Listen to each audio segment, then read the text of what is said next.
Hi, Coach Adam Jones here from Reactive Training Systems. And in this presentation, I'll be going over a case study on building Elliot Sykes' greatest hits.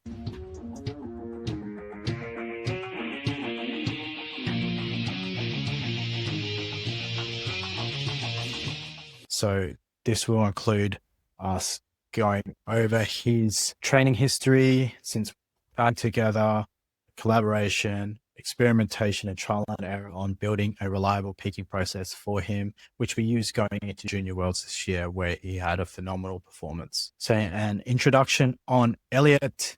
He is 19 years old. He is an under 74 kilo IPF junior lifter. We've been working together since 2022. He done 3 competitions prior working with me, and he's done 10 competitions to date. His athletic background is swimming from the age 15 years old. He did that competitively. He also did competitive amateur wrestling from age 12 to 15, and he's been lifting in the gym since he was 15 years old. Some notable achievements in 2024, he won Sub-Junior World Championships in the under 74 kilo category. He also won Best Lifter, which he out-GL'd the junior male lifters as well. He also broke the junior world record squat that year and a bunch of sub-junior world records too. And this was his first international competition. Fast forward into this year, in 2025, he won the junior world championship in the under 74 kilo category. He also won Best Lifter again, a whopping 120 plus GL points. And in this presentation, I'll be going over his last 2 recent competitions where he surpassed 800 kilo total in the under 74 kilo category, which is phenomenal. So in this process, we used a bunch of tools, RTS tools from Stress Index, Program Builder, block and meta block reviews.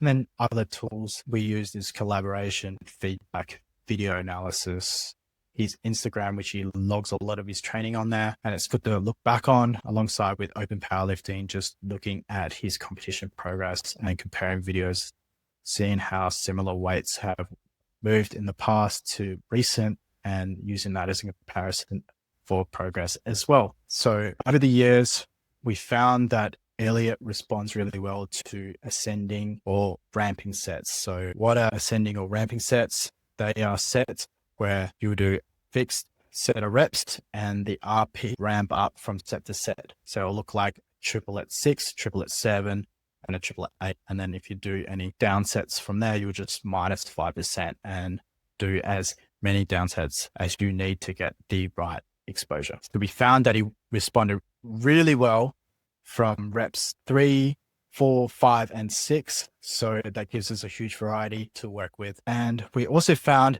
he responds really well to 2x frequencies. So what are 2x frequencies is where we'll have 2 workouts in a week rather than 1 workout in 1 week. So what this is used for is to shorten the peaking process. So say if you peaked in 4 weeks, you'll shorten that to 2 weeks. You'll just half it. Through multiple competitions, we tried different block sequencing, similar block sequencing, mixing it up and finding which one worked really well, because we know that 2x frequency works well for him, but there's a fine line where it's a little bit too much. So having it in the right order for him, he responds really well to it. Where I'll go over that later in the presentation where we picked him for Junior Worlds. He doesn't use a traditional taper.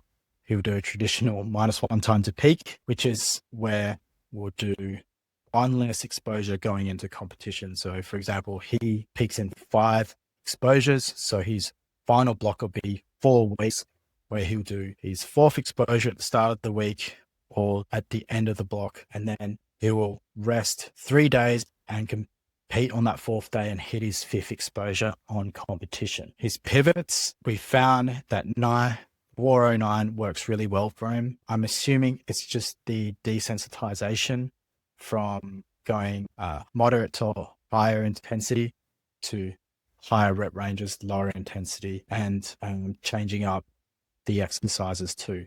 So earlier in a preparation, we'll use 10s, especially going into his pre-peak, where when he completes his pre-peak, we'll go into 8s to just hold a little bit more intensity and use that to going into his final block into competition. And these rep ranges are for his alternate main exercises. So if you're not familiar with pivots, it's where we've changed up the main exercise with a similar exercise to the competition exercise. So for example, in this pivot on the right-hand side here, this is the one we used in his before peak going into Worlds, where we ran 8s for him, and he used a high bar close stance. So just to change his stance and change the bar position on his back, also feet up bench for his bench press, and then conventional deadlift for his alternate competition deadlift. This has been reliable, it's been repeatable, and it helps reduce some of that excessive fatigue going into his peak. So if you would like to pause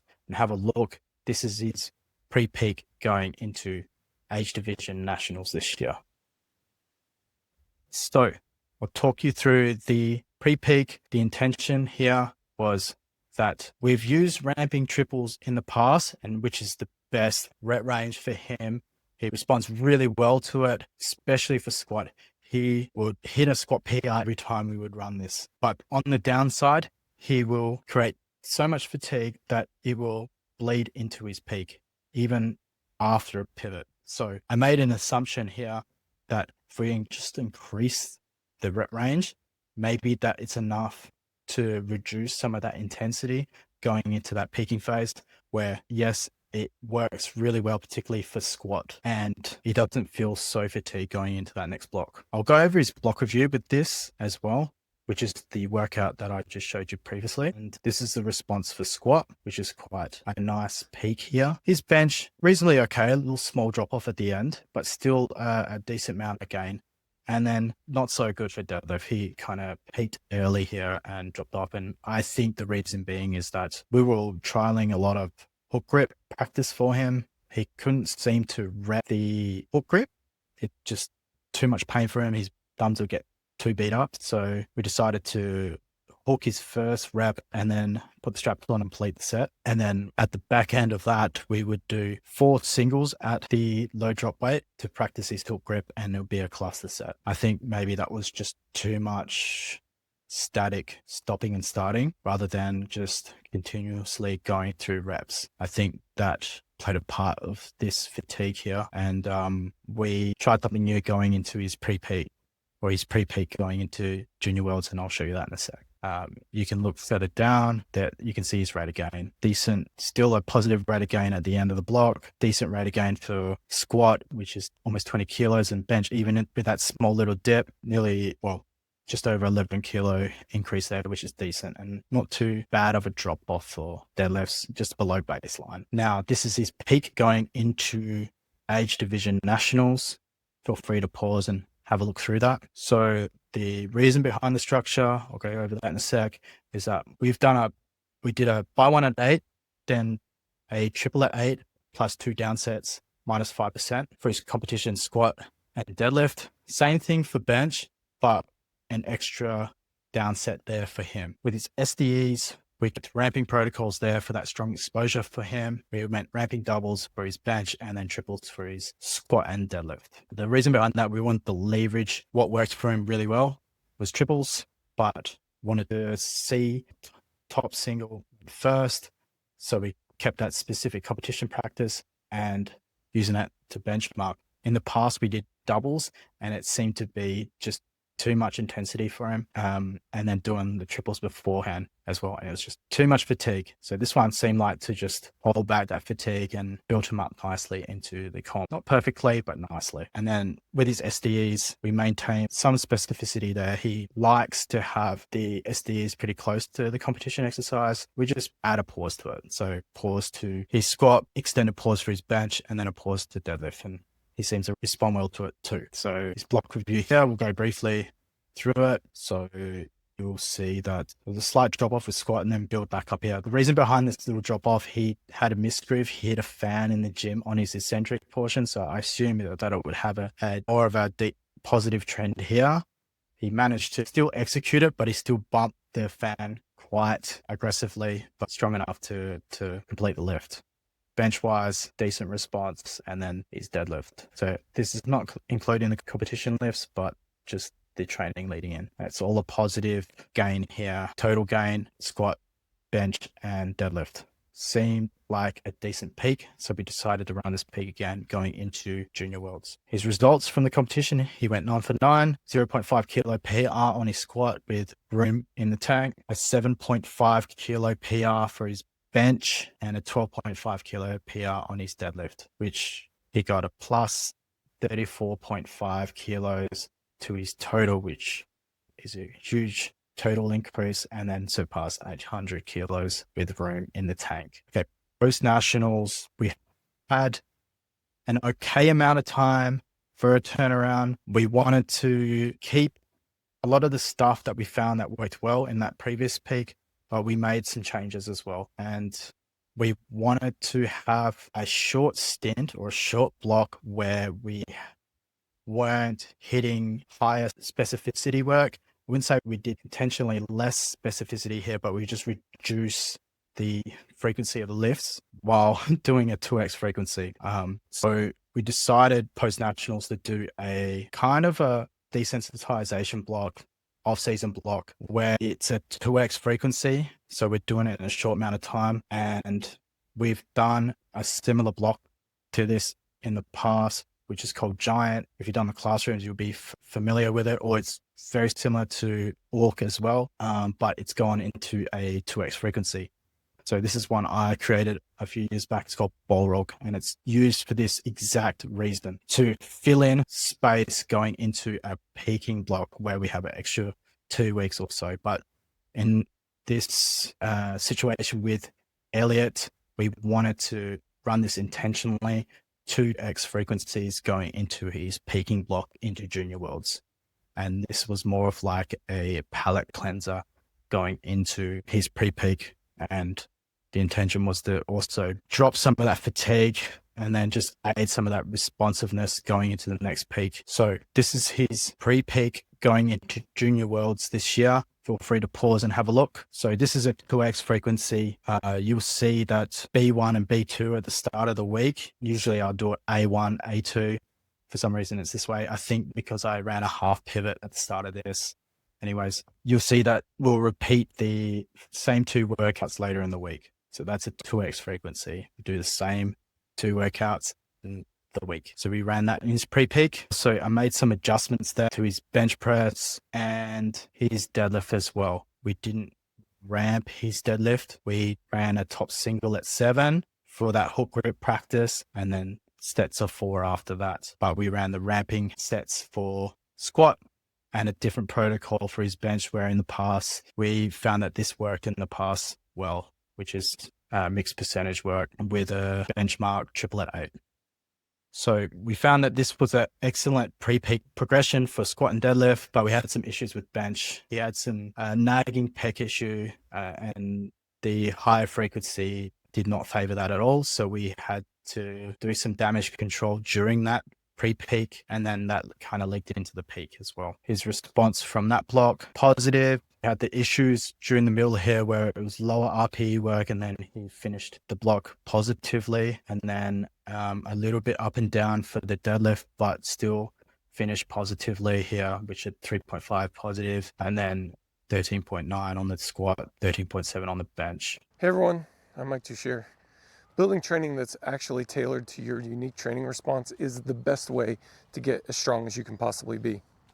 The Emerging Strategies course teaches you everything that you need to know about writing truly optimized training plans. So sign up today, get smart tomorrow, and who knows, maybe you'll get strong like Elliot.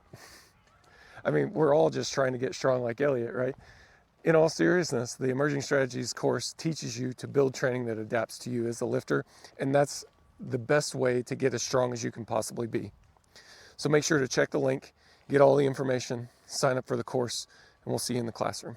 Now this is Elliot's peak going in the Worlds, very similar to the peak we ran into age division nationals. We just made some adjustments there, particularly with bench, just trying to help him recover from that pec injury and not re-aggravate it. It wasn't consistent through the peaking process. There was phases where he had to do lower intensity, very low intensity, to just keep that pec at bay. Squat and deadlift wise went to plan, went really well. And we have the block review for that here, where squat responded positively. It didn't hit a fan, which is a great positive as well, and finished with a 21.7 kilo increase. So a little bit more than the first time we ran this. Well, actually, that was pre-peak, we ran 20 kilos. Positive with bench 11.7 and 16.1 on the deadlift. So all positives there and a good peak, which he ended up going 9 for 9 in that competition at Junior Worlds. He also broke the squat world record with 315 kilos, which is huge. And it's the 9.5 kilo PR. 5 kilo PR for his bench, considering he had some niggles with his pec, which is a huge win. And then we matched his equal PR for deadlift to just secure gold for his deadlift there. And 815 kilo total, which is a 14.5 kilo PR. As I mentioned, 120 plus GL points, junior world champion, best lifter. And it was a very successful peak, but still not perfect. There's some tweaks we need to make it better. And we have some lessons that we want to tinker later on to make it better. So we found that the 2x frequency for bench press was just too aggressive for him. If we want to run a 2x frequency again, we'll probably want to change up the bench, maybe do the second day with no pressing or specific upper body work, but just reduce the overall pressing and maybe just work on some isolation work, or a lighter, very, very extremely light bench. That's something that we can tinker with later on, but we did learn something from there. So in the past, we had some logging inconsistencies with Elliot, which isn't a bad thing. It's completely normal just during his studies and life, and that's okay. I went over the other tools we use to track his progress. So we just got to think outside the box. How else can we track his progress without data? So that's how we did that with him. And his consistency has improved a lot recently, where we're gathering decent data, and it's going to do us positively moving forward. That's it with the presentation. I hope you learned something. If you have any questions, please reach out to me on Instagram at adamjones.rts or in the training lab. And I wish you all the best moving forward with your coaching and your training. Take care.